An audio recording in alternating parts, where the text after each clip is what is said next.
I was appointed as Goodwill Ambassador for UN Women 6 months ago. And the more I've spoken about feminism, the more I have realized that fighting for women's rights has too often become synonymous with man-hating. If there is one thing I know for certain, it is that this has to stop.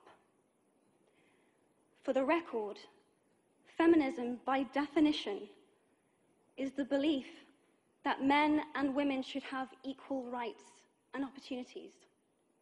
It is the theory of the political, economic, and social equality of the sexes.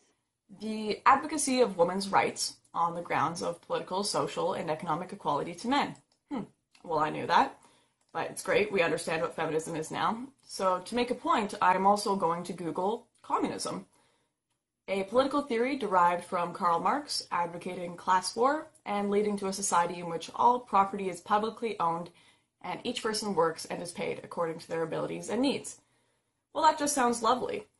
Now, using these definitions in a political theory class works just fine. People understand you are using the pure definition, unassociated with outside influence on the word. There is genuinely a spectrum of amazing feminists out there who have not only given me invaluable advice, but also broadened my perspective and reinforced my belief that we are all linked. We've seen seismic shifts in culture recently. I couldn't believe my eyes when I turned on the TV to see that Bud Light was plunging gender equality and equal pay as part of their current advertising campaign.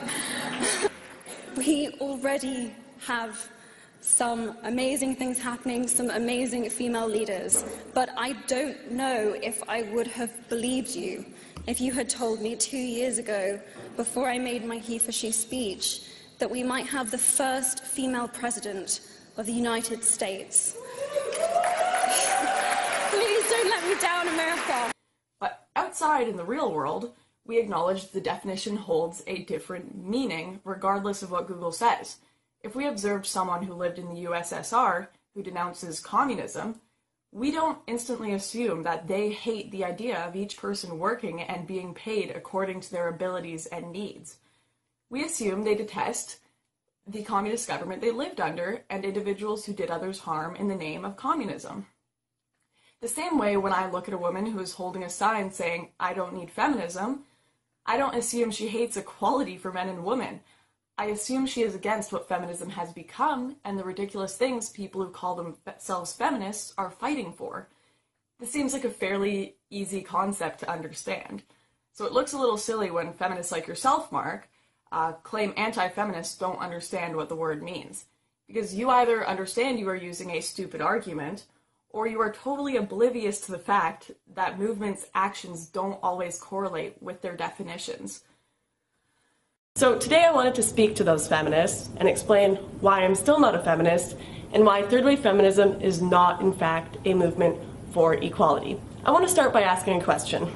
If feminism is a movement for equality, why do we not see equal representation of both genders' issues?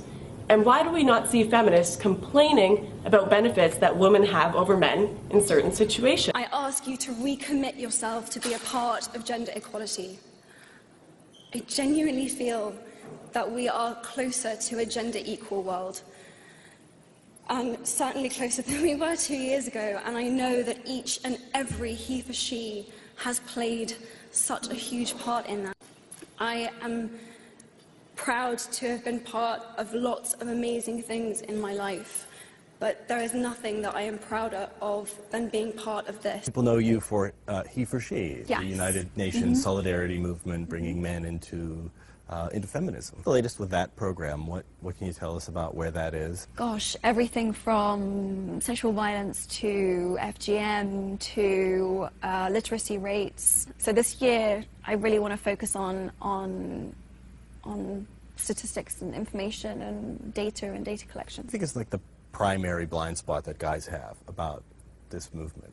What is it that we're not seeing? I think the word is really difficult because it seems to inherently suggest a preferential treatment of the feminine over the masculine because it has the feminine in the word. Rather than just basic fairness. Rather than just gender, just gender equality across the board. This isn't girls are better than boys, boys are better than girls. Hello, my name is Lauren.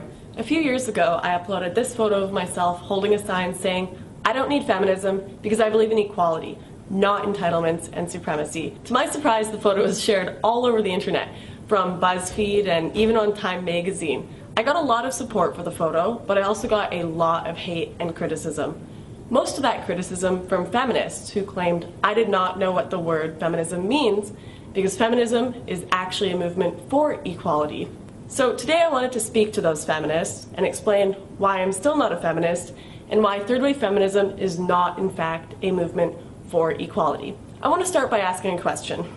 If feminism is a movement for equality, why do we not see equal representation of both genders' issues?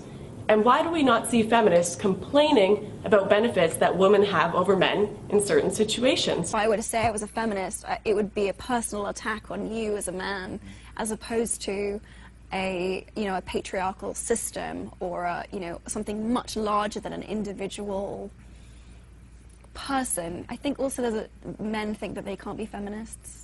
That's a big misunderstanding. Some of the best feminists I know are men. Why can't you be a feminist and like to put on mascara? This is a fundamental and complete misunderstanding of what feminism is. Feminism is about equality and it's about choice. It's about a woman being able to say, I'm going to wear a dress, or I don't want to wear a dress, or I want this kind of future, or I don't want that kind of future. And it's about the ability to choose. It really boils down to choice. And I think there's so many misconceptions and misunderstandings about what that is. I bet very few people watching this video right now know that around 100,000 to 140,000 males are raped annually in US prisons. This is more males raped than females in the US annually. Yet feminists remain silent on the issue. Almost half the domestic abuse victims in the US and Canada are men. Yet there are no safe houses for them, no court advocacy programs, no subsidized counseling or legal care like women. Despite being half the victims, they are basically ignored. Men make up 80% of suicide victims, 92% of workplace deaths, 97% of combat deaths, and 77% of homicide victims. Men are objectified, men are raped, men are mistreated. Men are held to ridiculously high societal standards, just like women. Yet feminists continue to place this blanket judgment over all men that they are all privileged, and all women that they are all oppressed. Yet, as a woman, I will almost always win custody of children in a divorce case. I will receive less than half the sentence a man does for the exact same crime, and actually have my rape and assault accusations taken seriously, and I won't be laughed at for not being manly enough. With one quick Google search, I can find a safe house in my area if I have been in an abusive relationship. As a woman, I am more likely to get a government or military job, despite qualifications, just to fill a quota due to affirmative action. And I am also more likely to get into a university because of my gender. Thank you for making this commitment. I graduated from university 4 years ago. I had always dreamed of going, and I know how fortunate I am to have had the opportunity to do so. Brown became my home, my community, and I took the ideas and the experiences I had there into all of my social interactions, into my workplace, into my politics, into all aspects of my life. I know that my university experience shaped who I am. And of course, it does for many people. But what if our experience of university shows us that women don't belong in leadership? What if it shows us that, yes, women can study, but they shouldn't lead a seminar? What if, as still in many places around the world, it tells us that women don't belong there at all? What if, as is the case in far too many universities, we are given the message that sexual violence isn't actually a form of violence? So if feminism really were a movement for equality, you would see feminists rioting about the 140,000 men raped. You would see them questioning the fact that women get less than half the prison sentence a man does for the exact same crime. Yet, we do not see equal representation of men's and women's issues. Despite popular belief, feminism is not, in fact, a synonym for for equality.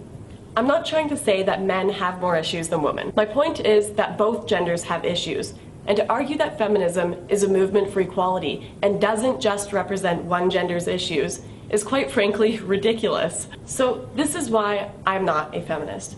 I'm not a feminist because I believe that both genders should be treated equally and both their issues should be addressed. I'm not a feminist because I believe I should prove that I'm worthy of a job rather than having it given to me to fill a quota. I'm not a feminist because feminists are unintentionally creating a world of reverse sexism that I don't want to be a part of. So I will stick to promoting equality and justice rather than a faux form of equality under the label of a gender-biased word, feminism. But we know that if you change students' experiences so they have different expectations of the world around them, expectations of equality, society will change. As we leave home for the first time to study at the places that we have worked so hard to get, we must not see or experience double standards. We need to see equal respect, leadership, and pay.